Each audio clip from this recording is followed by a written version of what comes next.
ఏం పేరు నాన్న? వందలా నాన్న. ఏం పేరు?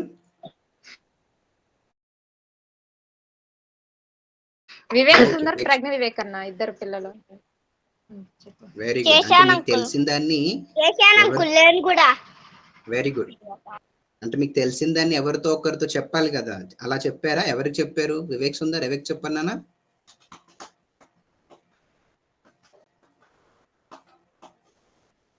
నిన్న హోంవర్క్ లో హోషేయ గ్రంథం 11వ అధ్యాయము 1వ వచనం చదువుకున్నారు కదా, అది ఎవరితోనైనా ఒకరితో చెప్పాలనేసి అన్నారు కదా, తాతతో కానీ నానమ్మతో కానీ సిస్టర్స్ తో కానీ. Very good, very good. అమ్మతో చెప్పావు. ఇంకా ఎలా రాకేష్, ఎవరితో చెప్పావు? మా క్లాస్ వాళ్ళతో, ఇంకా మా చిన్నమ్మతో, అత్తతో, నాయనమ్మ, తాతయ్య, అమ్మమ్మ, తాతయ్యతో చెప్పాను. ఏంటి వీళ్ళందరితో చెప్పావా నువ్వు? Very good. సాహస్, నువ్వు ఎవరితోనైనా చెప్పావా? చెప్పాను అంకుల్. ఎవరితో చెప్పావమ్మా? తాతయ్యతో నిద్రపోయేటప్పుడు చరిత్రలు చెప్పాను uncle. Very good, very good. Sravanthi Erra, ఇక్కడ ఎవరున్నారమ్మా? శ్రావంతి ఎర్ర. ఫైన్. స్వాస్థ్య, నువ్వు చెప్పావమ్మా?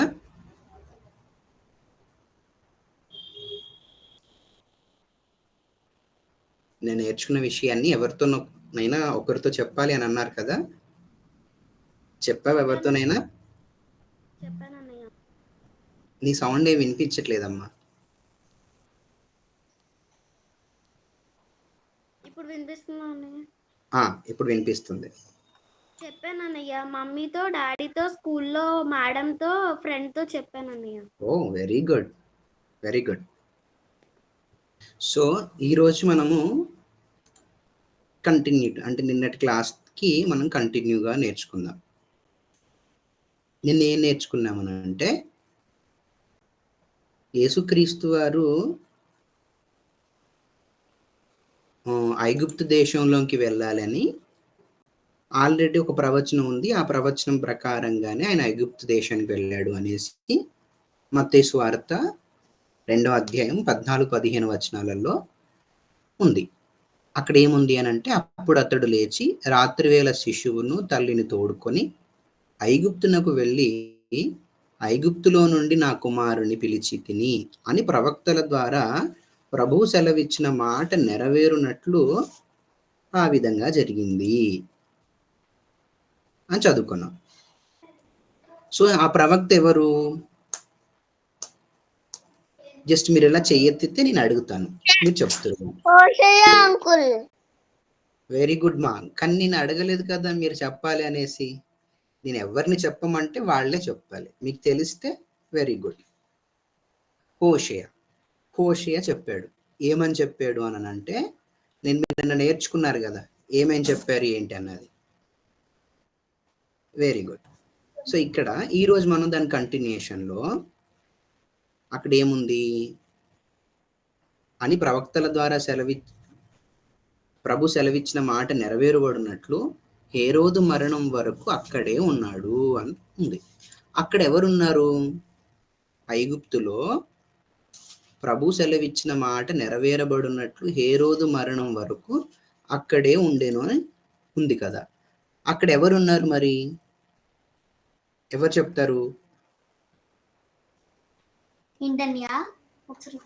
అక్కడ 14-15 వచనాల్లో, అప్పుడు అతడు లేచి రాత్రివేళ శిశువును తల్లిని తోడుకొని ఐగుప్తునకు వెళ్ళి, ఐగుప్తులో నుండి నా కుమారుని పిలిచి తిని అని ప్రవక్త ఎవరైతే చెప్పారో ఆ మాట నెరవేరేంత వరకు, హేరోదు మరణం వరకు కూడా అక్కడే ఉన్నారంట. ఎవరు ఉన్నారు అక్కడ? చెప్పమ్మా రిషిత, చెప్పమ్మా అక్కడ ఎవరున్నారు? యోసేపు. శిశువు అంటే ఎవరు? Very good. అంటే యోసేపు, మరియా, అలాగే యేసుక్రీస్తు వారు, వీళ్ళు ముగ్గురు కూడా ఎక్కడున్నారు అని అంటే ఐగుప్తులోనే ఉన్నారు. ఇక్కడ మీరు ఒక విషయం అబ్జర్వ్ చేశారో లేదో అది చూడండి, చాలా కేర్ఫుల్గా చూస్తే తప్ప అర్థమవదు. 13వ వచనంలో ఒక మాట అంటున్నాడు, వారు వెళ్ళిన తర్వాత ఇదిగో ప్రభువు దూత స్వప్నమందు అని రాశారు.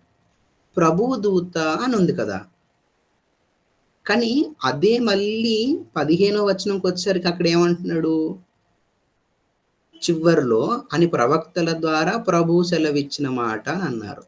ఇప్పుడు ఇక్కడ దూత చెబుతుందా, దేవుడు చెబుతున్నాడా? సాహస్ నువ్వు చెప్పు నాన్న. అక్కడేమో దూత అని ఉంది, ఇక్కడేమో ప్రభు అని ఉంది. అక్కడ మరి దూత చెప్తుందా, ప్రభు చెప్తున్నాడా?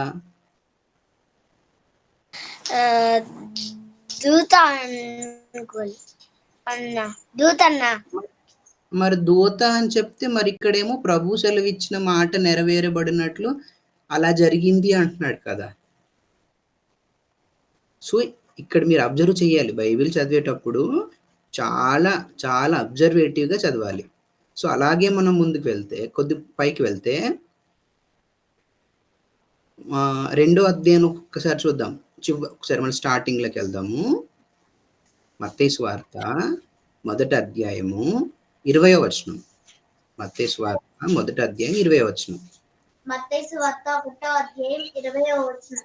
అతడు ఈ సంగతులను గూర్చి ఆలోచించుకొనుచుండగా ఇదిగో ప్రభువు దూత స్వప్నమందు అతనికి ప్రత్యక్షమై, దావీదు కుమారుడైన యోసేపు, నీ భార్య అయిన మరియను చేర్చుకొనుటకు భయపడకుము, ఆమె గర్భము ధరించినది పరిశుద్ధాత్మ వలన కలిగినది.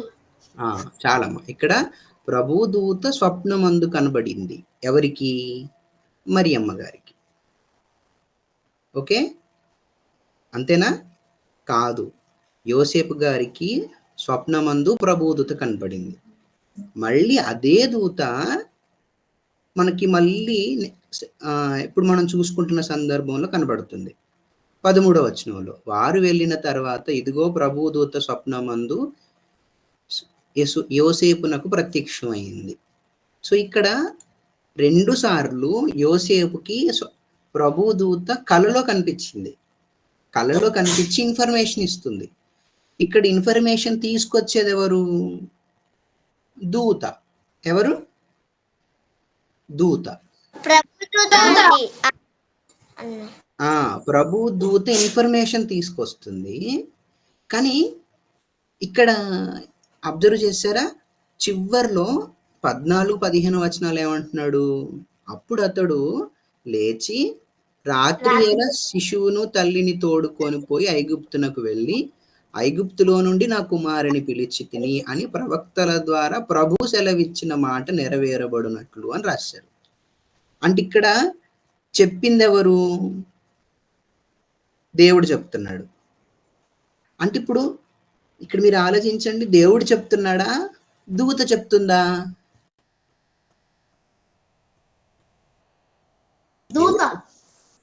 దూత చెప్తుంది. మరి దూతకు ఎవరు చెప్పారు?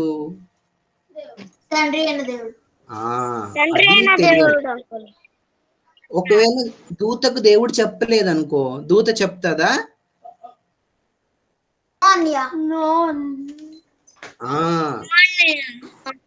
రైట్. ఒకవేళ దేవుడు దూతకు చెప్పకపోతే దూతలు చెప్పలేవు. ఆ దూత ఏమని చెప్పింది అని అంటే, యోసేపు నువ్వు ఇమ్మీడియట్ గా ఐగుప్తుకు వెళ్ళిపోవాలి. ఎందుకో తెలుసా?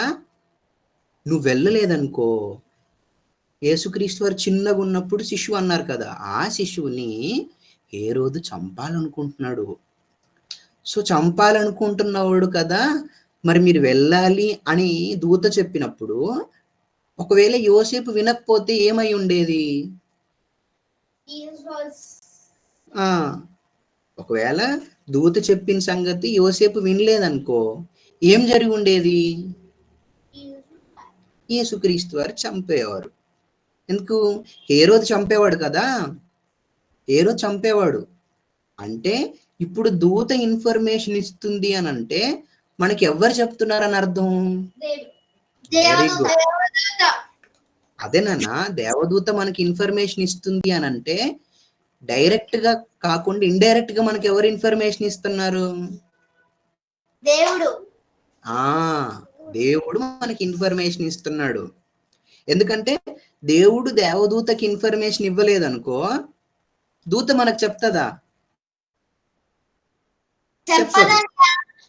Very good. దూత దూత మనకు చెప్తుందని అంటే ఆ దూతకు దేవుడు చెప్పాడు కాబట్టి దూత మనకు చెప్తుంది. సో దేవదూత మనకు చెప్తుంది అని అంటే మనం ఏమనుకోవాలి అని అంటే దేవుడే మనకు చెప్తున్నాడు అని అర్థం. సో ఆ రోజు యోసేపుకి ఏం చెప్పారు అని అంటే 13వ వచనంలో, నువ్వు ఇమ్మీడియట్ గా ఐగుప్తుకి వెళ్ళిపోవాలి, ఇమ్మీడియట్ గా వెళ్ళిపోవాలి. వెళ్ళలేదనుకో నేను చంపేస్తారు. ఎవరిని చంపేస్తారు? జీసస్ని చంపేస్తారు. సో అప్పుడు చెప్పగానే యోసేపు వెళ్ళిపోయాడా, అక్కడే ఉన్నాడా? వెళ్ళిపోయాడు. రాత్రికి రాత్రే వెళ్ళిపోయాడు. రాత్రికి రాత్రే. అది అమ్మో ఇంత నైట్ అయిపోయింది, మరి వెహికల్స్ లేవు, అయ్యో నేను ఎలా వెళ్ళాలి, నేను మార్నింగ్ వెళ్తాను అని అనలేదు. నైట్ వెళ్ళిపోయాడు. అందుకే అక్కడికి వేసాడు సరా, రాత్రి వేళ 14-15 వచనంలో ఏముంది? అప్పుడు అతడు లేచి రాత్రి వేళ శిశువును తల్లిని తోడుకొని, అంటే ఎప్పుడు వెళ్ళారు? నైట్ వెళ్ళారు. నైట్ ఎవరెవరు వెళ్ళారు? తల్లిని శిశువును తీసుకొని వెళ్ళిపోయారు. అయితే ఇక్కడ ఇంకొక విషయం చూడండి, 14-15లోనే చివర్లో ప్రభువు సెలవిచ్చిన మాట నెరవేర్చబడినట్లు హేరోదు మరణం వరకు అక్కడే ఉన్నాడు అంటే ఐగుప్తులోనే ఉన్నారు. ఎప్పటి వరకు? హేరోదు చనిపోయేంత వరకు అక్కడే ఉన్నాడు. అంటే హేరోదు వల్ల ప్రమాదం ఉంది యేసుక్రీస్తు వారికి. అందుకే యేసుక్రీస్తు వారికి ప్రమాదం ఉంది కాబట్టి హేరోదు చనిపోయేంత వరకు యోసేపు ఎక్కడున్నాడు? ఐగుప్తులోనే ఉన్నాడు. ఐగుప్తు అనంటే ఈజిప్టులోనే ఉన్నాడు.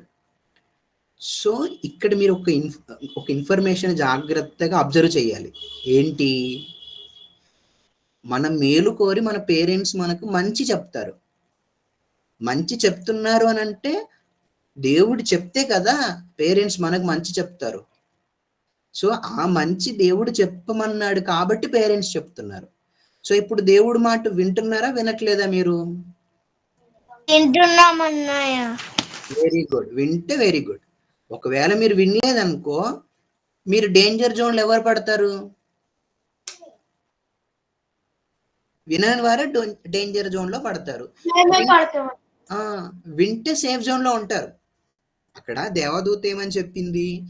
యోసేపు నువ్వు ఇమ్మీడియట్ గా వెళ్ళిపోవాలి, ఐగుప్తుకి, ఈజిప్ట్కి వెళ్ళిపోవాలి, ఇక్కడ ఉండొద్దు అనగానే అది నైట్ అని చూడలేదు, పగలని చూడలేదు, చకా వెళ్ళిపోయాడు. అంటే అలా చేశాడు కాబట్టి యేసుక్రీస్తు సేఫ్ గా ఉన్నాడు. లేదనంటే మేబీ ఆయన చంపేసేవాడేమో. అందుకే మంచి ఇన్ఫర్మేషన్ మన దగ్గరకు వచ్చినప్పుడు మనం ఏం చెయ్యాలి అంటే ఇమ్మీడియట్ గా చేసేవారై ఉండాలి. లేదనుకో మనం డేంజర్లో పడతాం, చాలా డేంజర్లో పడతాం. అందుకే అంటే దేవదూత అనగానే, దూత అనగానే ఒక పాస్టర్ అవ్వచ్చు, దూత అనగానే మన పేరెంట్స్ అవ్వచ్చు. వాళ్ళు మనకు మంచి ఇన్ఫర్మేషన్ చెప్తున్నారు అని అంటే దేవుడు చెప్పమన్నాడు కాబట్టి వాళ్ళు చెప్తున్నారు. ఒకవేళ దేవుడు వాళ్ళకి చెప్పలేదనుకో వాళ్ళు మేబీ చెప్పరు. మీ దగ్గరికి మంచి ఇన్ఫర్మేషన్ వస్తుంది అని అంటే దేవుడు వాళ్ళని చెప్పమన్నాడు కాబట్టి వాళ్ళు చెప్తున్నారు. దాన్ని మీరు ఫాలో అయితే మీరు సేఫ్ జోన్లో ఉంటారు. లేదనుకో మీరు డేంజర్ జోన్లోకి వెళ్ళిపోతారు. చూడండి, అక్కడ హేరోదు మరణం వరకు అక్కడే ఉన్నారు. ఎందుకు అక్కడే ఉండాలి అని అంటే అక్కడ ఉండకుండా మళ్ళీ వాళ్ళు అక్కడికి వచ్చేసారనుకో చంపేస్తారు కదా, యేసుక్రీస్తుని చంపేస్తారు కదా. అందుకని దూత చెప్పినట్లుగా దేవుడు చెప్పింది, దూత చెప్పింది. దేవుడు ఏదైతే ఇన్ఫర్మేషన్ చెప్పాడో అదే ఇన్ఫర్మేషన్ ని దూత తీసుకొచ్చింది. దూత తీసుకొచ్చి ఎవరికి చెప్పింది? జోసెఫ్ చెప్పింది. సో జోసెఫ్ చెప్పగానే ఏం చేశాడు? ఇమ్మీడియట్ గా చేశాడు. కాబట్టి జీసస్ క్రైస్ట్ సేఫ్ లో ఉన్నాడు. సో మీరు ఇప్పుడు దీనికి ఒక పిక్చర్ వేయాలి. ఎలాంటి పిక్చర్ వేస్తారు అని అంటే, దేవుడు దూతకు చెప్తున్నాడు, ఆ దూత ఇన్ఫర్మేషన్ ని జోసెఫ్ చెప్తుంది. సో జోసెఫ్ ఇమ్మీడియట్ గా ఈజిప్ట్కి వెళ్తున్నాడు. వేయగలుగుతారా పిక్చర్?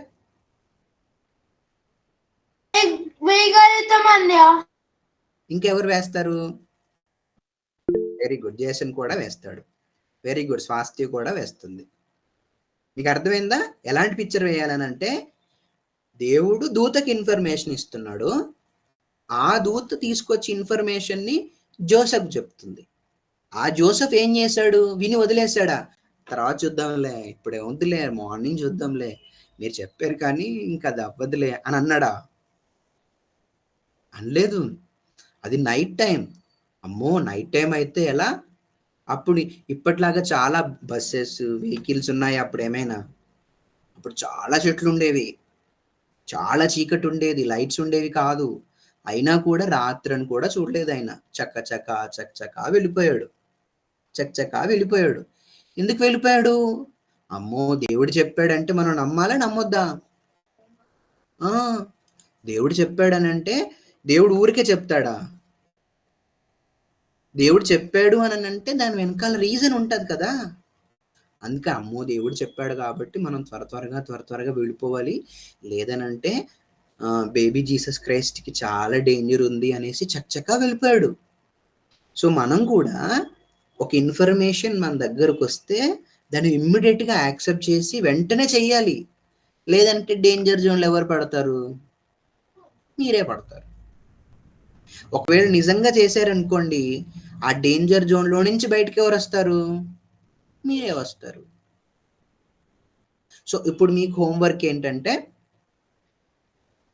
దేవదూతకి దేవుడు ఇన్ఫర్మేషన్ ఇస్తున్నాడు, ఆ దేవదూత ద్వారా ఆ దేవదూత తీసుకొచ్చి జోసెఫ్కి ఇన్ఫర్మేషన్ ఇస్తుంది, యోసేఫ్కి. ఆ యోసేపు ఇమ్మీడియట్ గా మరియమ్మని, యేసుక్రీస్తు వారిని తీసుకొని ఈజిప్ట్కి వెళ్ళిపోతున్నాడు. ఇది మీ హోంవర్క్. ఓకేనా? చక్కగా వేసి పంపించాలి. వేస్తావా నాన్న సాత్విక్? వాడు వేరేం పేరు, వివేక్ సుందర్ వేస్తావా?